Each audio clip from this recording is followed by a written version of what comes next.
Dans chacune des masterclass de la dégustation, je vous fais une sélection des différents vins pour vos vinotes, pour la partie pratique, la partie dégustation. Et cette sélection, ça impose toujours de faire des choix qui sont parfois difficiles parce que qui dit choix dit éliminer certains vins.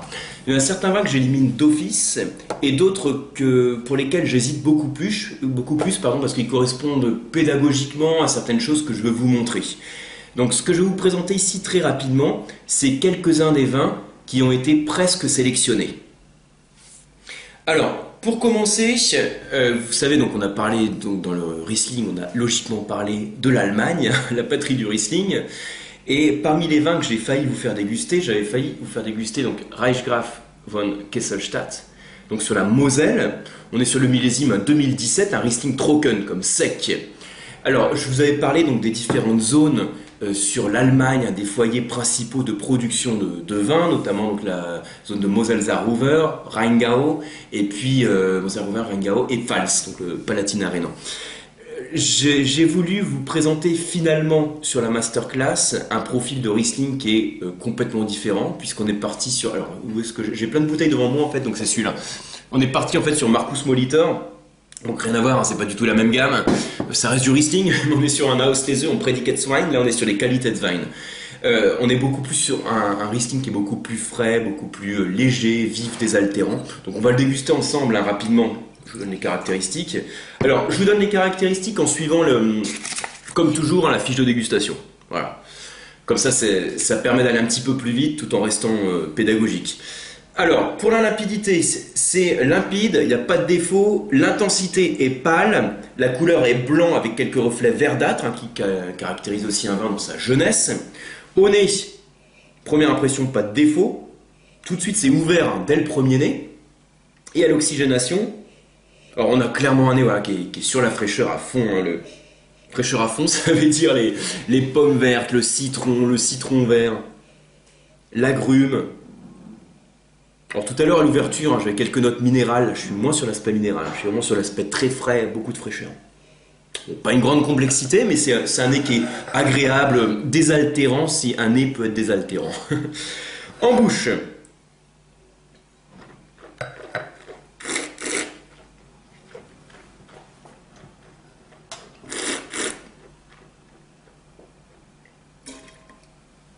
Alors, là encore, hein, je reprends les étapes de la fiche, donc je vais suivre pour le sucre, alcool, etc. Alors, pour le sucre, c'est un vin qui se goûte sec. En termes d'alcool, je vais le qualifier de léger. Et l'acidité est nerveux. Donc, dans d'autres fiches, ce serait haut, au niveau. Hein, moyen moins, moyen plus, haut. Voilà, une haute acidité. C'est une forte acidité bien présente. Dès l'attaque, on sent cette salivation fluide. Pas de tanin. Je prends la fiche, hein, c'est pour ça que je vous dis la ligne tanin. Pas de tanin. Et les arômes en bouche, je retrouve ce côté citronné, citron vert qui va persister 3-4 secondes en bouche. Donc longueur en bouche, alors on va dire moyen, sur une qualité de convenable à agréable. Pour l'évolution, c'est un vin qui est en cours d'épanouissement hein, par rapport aux termes que vous avez sur la petite fiche de dégustation.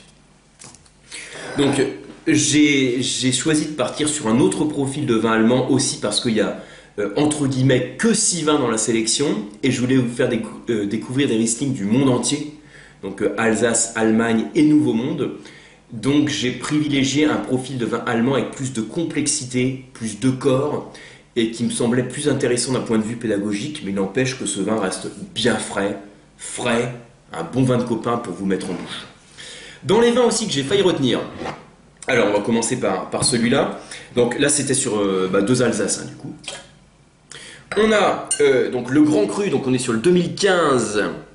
Riesling 2015, donc il n'y a pas de contre-étiquette, hein. Zinkofflet d'Éric Rominger.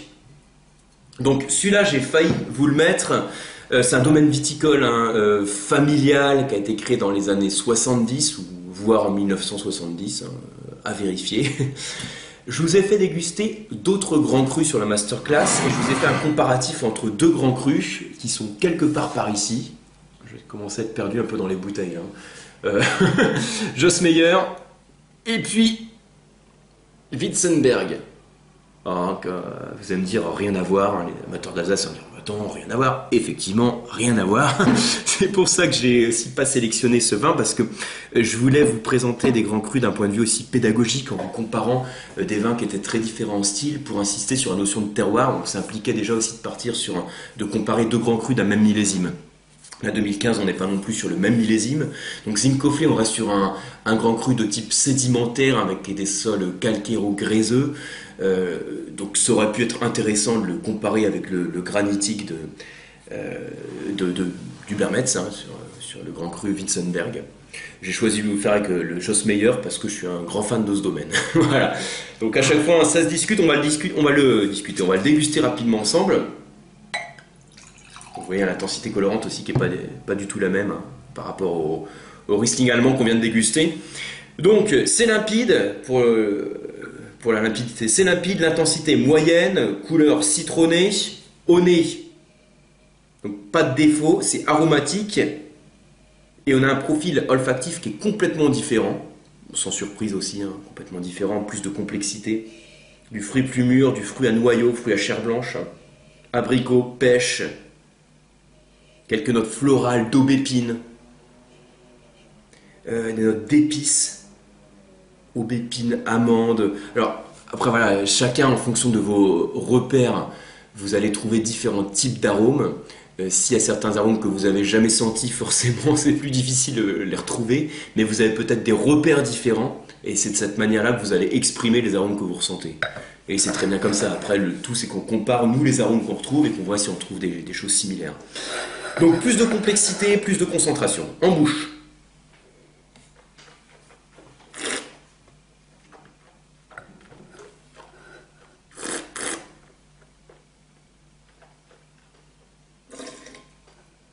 Alors, je reprends aussi le vocabulaire que vous avez sur la petite fiche, hein, que j'ai sous les yeux. Donc pour le sucre, c'est sec. Si vous me dites sec à velouté, c'est tout à fait cohérent. C'est-à-dire qu'on n'a pas du sucre résiduel qui le qualifie de demi-sec, mais on sent une certaine douceur en bouche dès l'attaque, qui apporte de la rondeur. L'alcool est moyen, acidité vive, pas de tanin. En arôme de bouche, je retrouve ce côté un peu plus mûr, une note de poire confite, qui vont persister 10-12 secondes en bouche, donc une belle longueur en bouche. En termes de qualité, c'est un vin que je qualifierais de fameux et en cours d'épanouissement. Donc voilà, un vin qui aurait eu sa place aussi dans la sélection, mais voilà, c'est toujours des choix aussi pédagogiques pour vous montrer l'expression de d'autres types de vins. Et ensuite, donc, un des autres vins que j'avais un peu hésité aussi à vous mettre, hein, sur Marcel Dess, montrer l'étiquette. Donc Grünspiel, millésime 2012. Alors, je vous montre, hein, la dégustation de ce vin. Alors, pourquoi j'ai pas mis ce vin, je vais vous le dire tout de suite. Hein, on est sur des vins d'assemblage ici. Hein. Donc, il n'y a pas que du Riesling. Il y a du Gewürztraminer, il y a du Pinot Noir. Ce sont des parcelles complantées sur le terroir. Hein. Donc, on a une identification par terroir qui est faite, hein, sur ces types de vins. On est sur une forme d'amphithéâtre comme ça qui est exposé sud, donc avec une belle maturité dans les vignes, qui donne aussi des belles intensités colorantes. Vous voyez ici, hein, c'est soutenu comme il faut.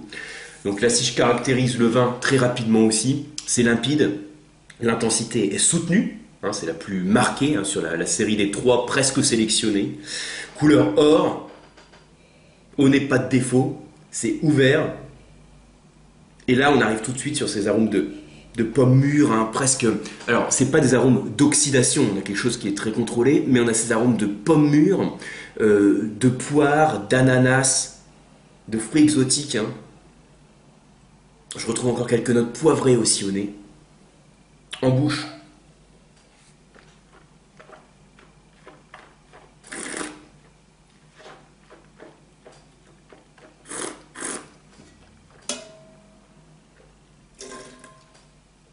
Alors, mis à part le fait que c'est bon, que c'est bien fait, on va reprendre les vocabulaires que j'ai sur la fiche.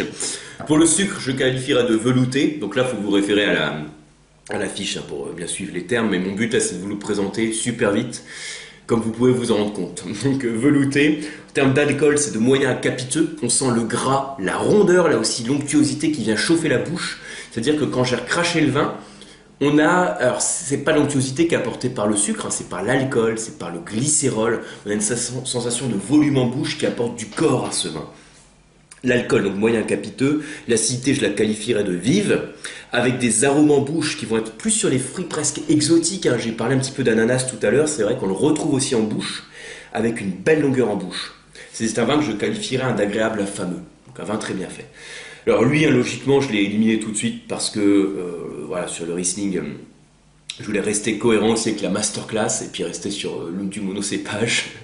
Donc logiquement, je l'ai éliminé tout de suite, mais c'est un vin qui n'en est pas moins très bien fait.